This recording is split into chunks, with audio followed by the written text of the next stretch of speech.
श्री स्वामी समर्थ. जय जय स्वामी समर्थ. स्वामींचं नाव घेऊन मी या व्हिडिओला सुरुवात करते. धार्मिक मान्यता तसेच पंचांगानुसार महत्त्वाचे 7 योगांमध्ये गुरुपुष्यामृत योग प्रमुख आहे. हा योग गुरुपुष्य नक्षत्र योग, गुरुपुष्यामृत योग आणि गुरुपुष्य अमृत योग नावाने ओळखला जातो. शुभ कार्य, गुंतवणूक, व्यवसाय आणि खरेदीसाठी हा योग विशेष आहे. हे नक्षत्र इतके शुभ आहे की देवताही पुष्य नक्षत्राची पूजा करतात. या योगात गुंतवणूक आणि खरेदीसाठी केलेल्या कोणत्याही कार्यामध्ये अनेक पटीने लाभ मिळतो असं म्हटलं जातं. ज्योतिषशास्त्रानुसार गुरुपुष्यामृत योग हा खूप शुभ मानला जातो. गुरु ग्रह पुष्य नक्षत्राचा अधिपती आहे.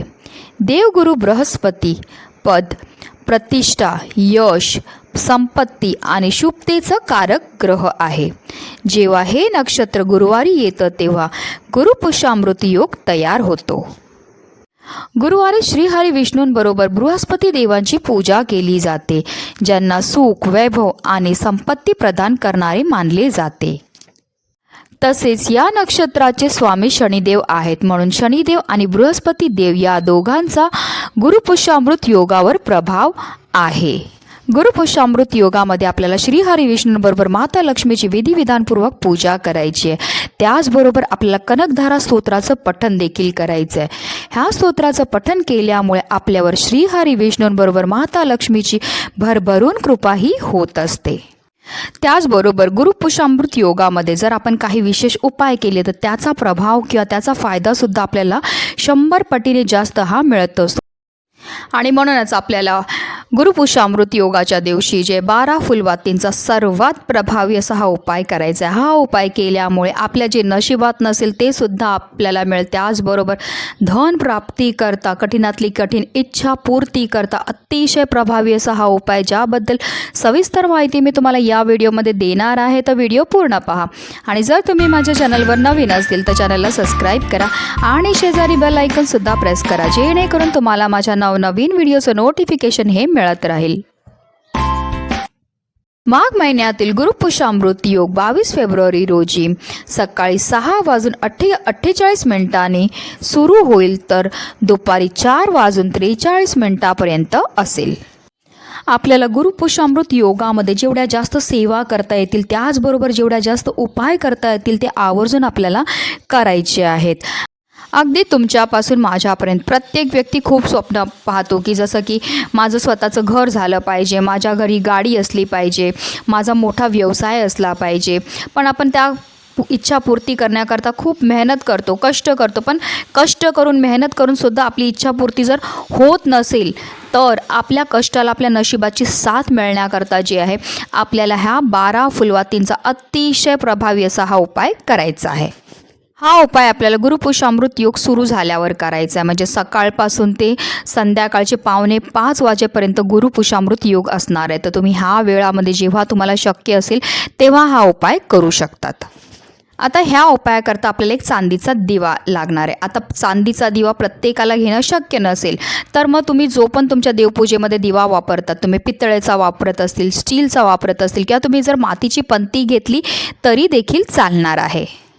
त्याचबरोबर आपल्याला एक फुलवात देखील लागणार आहे. आणि ह्या उपायाकरता आपल्याला गाईचं तूप वापरायचं आहे. आपल्याला गाईचं तूप आणि ही फुलवात त्या दिव्यामध्ये टाकायची आहे आणि हा जो दिवा आहे तो आपल्याला आपल्या देवघरासमोर प्रज्वलित करायचा आहे. त्याचबरोबर आपल्याला जे आहे एक अगरबत्तीसुद्धा प्रज्वलित करून घ्यायची आणि आपल्याला त्या दिव्यासमोर बसून जे आहे काही सेवा देखील करायच्या आहेत.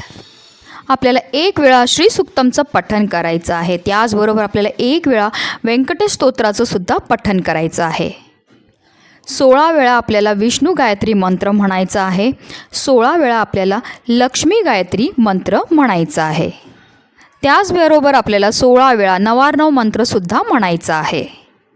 त्याचबरोबर आपल्याला 16 वेळा कुबेर मंत्र देखील म्हणायचा आहे, ज्यामुळे आपल्यावर कुबेर देवांची भरभरून कृपाही होईल. तर ह्या ज्या आपल्याला सेवा करायच्या आहेत, आता बऱ्याच लोकांना प्रश्न पडतील की हे सगळे स्तोत्र आहेत, हे मंत्र आहेत, आपल्याला कुठे भेटतील. तर जर तुमच्याकडे स्वामींचं नित्य सेवेचं पुस्तक असेल तर त्याच्यामध्ये तुम्हाला हे सहज भेटून जातील. आत्ता जर तुमच्याकडे काही कारणास्तव स्वामींचं नित्य सेवेचं पुस्तक नसेल तर मग तुम्ही गुगलमध्ये सर्च केलं तरीसुद्धा तुम्हाला हे सर्व मंत्र आणि स्तोत्र भेटतील. त्याचबरोबर आपल्याला एक माळ स्वामींचा जपसुद्धा करायचा आहे. म्हणजे श्री स्वामी समर्थ, श्री स्वामी समर्थ ह्या मंत्राचा आपल्याला 108 वेळा जप करायचा आहे. आता ही जी सर्व सेवा आपण करणार ही एकूण आपल्याला 24 दिवस करायची आहे. पहिल्या दिवशी आपल्याला एक फुलवात घ्यायची आहे, तिला तुपामध्ये बुडवायचं आहे, तिला प्रज्वलित करायचं दिव्यामध्ये ठेवून आणि लगेच आपल्याला ह्या ज्या मी सेवा सांगितल्यात त्या करायच्या आहेत. दुसऱ्या दिवशी आपल्याला 2 फुलवाती घ्यायच्या, त्या फुलवातींची जी वरची टोकं असतात त्यांना जोडून एक करायचं आहे आणि त्या पुन्हा आपल्याला तुपामध्ये बुडवायच्या आहेत, दिव्यामध्ये ठेवायच्या, त्या प्रज्वलित करायच्या आहेत आणि आपल्याला ज्या सेवा आहेत त्या सुरू करायच्या आहेत. तिसऱ्या दिवशी आपल्याला 3 फुलवाती घ्यायच्या, तिन्ही फुलवातींची टोकं एकत्र करायची आहेत, तुपामध्ये बुडवायचं आहे आणि दिवा प्रज्वलित करून आपल्याला सेवा करायच्या आहेत. ह्याच रीतीने आपल्याला चौथ्या दिवशी 4 फुलवाती लागणार आहेत, 5व्या दिवशी 5 फुलवाती लागणार आहेत, 6व्या दिवशी 6 फुलवाती लागणार आहेत. अशाच रीतीने 12व्या दिवशी जे आहे आपल्याला 12 फुलवाती लागणार आहेत. 12 फुलवातींची टोकं एकत्र करायची, त्यांना तुपामध्ये बुडवायचं आहे, दिव्यामध्ये ठेवायचं आहे आणि तो दिवा प्रज्वलित करून आपल्याला ह्या सेवा करायच्या आहेत. आता 12 दिवसापर्यंत आपण 12 फुलवाती घेतलेल्या आहेत. आता जेव्हा 13वा दिवस येईल तेव्हा आपल्याला उतरत्या क्रमामध्ये फुलवाती घ्यायच्यात. म्हणजे 13व्या दिवशी आपल्याला 11 फुलवाती घ्यायच्यात, त्या तुपामध्ये बुडवायच्यात, दिवा प्रज्वलित करायचे आणि सेवा करायच्यात. मग 14व्या दिवशी 10 फुलवाती घ्यायच्यात, 15व्या दिवशी 9 फुलवाती घ्यायच्यात, 16व्या दिवशी 8 फुलवाती घ्यायच्यात. अशा क्रमाने आपल्याला उतरत्या क्रमामध्ये एक फुलवात कमी करत जे आहे हा उपाय करायचा आहे. अतिशय उच्च कोटीची ही सेवा आहे, तुम्ही करून तर बघा, तुम्हाला स्वतः अनुभव येईल. आता महिला म्हटल्यानंतर भरपूर समस्या ह्या असतात. जर आता तुम्हाला मासिक धर्म आला म्हणजे पिरियड्स आले तर मग काय करायचं आहे. समजा तुम्ही 4 दिवस सेवा केली आणि 5व्या दिवशी जर तुम्हाला पिरियड्स आले तर मग काय करायचे, जेवढे तुमचे पिरियड्सचे दिवस आहेत ते सोडून द्यायचे आणि त्यानंतर जे आहे जेव्हा पुन्हा तुम्ही सेवा सुरू करतील तर तुम्ही 4 दिवस जी सेवा केलेली आहे तर त्याच्या पुढच्या दिवसापासून आपल्याला सेवा सुरू करायची. म्हणजे 5व्या दिवसापासूनची आपल्याला सेवा ही सुरू करायची. तर ह्या रीतीने आपल्याला हा उपाय करायचा आहे. पण जर तुमच्या घरामध्ये सुतक आलं तर तुम्ही ही सेवा तिथेच थांबवायची आहे. तुम्हाला पुन्हा पुढे सेवा ही सुरू ठेवता येणार नाही. पुन्हा जेव्हा गुरुपुषामृत योग जुळून येईल तेव्हा तुम्ही पुन्हा नव्याने ही सेवा सुरू करू शकतात. अतिशय उच्च कोटीची ही सेवा आहे, तुम्ही करून तर बघा. फक्त कोणतीही सेवा किंवा उपाय करताना पूर्ण श्रद्धेने करा तर तुम्हाला त्याचा फायदासुद्धा 100 पटीने मिळणार आहे. कारण गुरुपुषामृत योगाच्या वेळेस केलेल्या प्रत्येक सेवा किंवा प्रत्येक उपायाचा जो फायदा आहे किंवा जे फळ आहे ते आपल्याला 100 पटीने जास्त हे मिळत असतं. आणि हा उपाय केल्यामुळे आपले कठीणातली कठीण इच्छा 100% पूर्ण होणार. तुम्ही स्वतः कमेंट करून मला सांगतील की खरंच आम्हाला हा उपाय केल्यामुळे आमच्या जीवनामध्ये चमत्कारिक असा बदल घडून आलेला आहे. आणि म्हणूनच व्हिडिओ जास्तीत जास्त लोकांपर्यंत शेअर करा, जेणेकरून प्रत्येकाच्या आयुष्याचं कल्याण हो हीच मनामध्ये इच्छा. श्री स्वामी समर्थ. जय जय स्वामी समर्थ.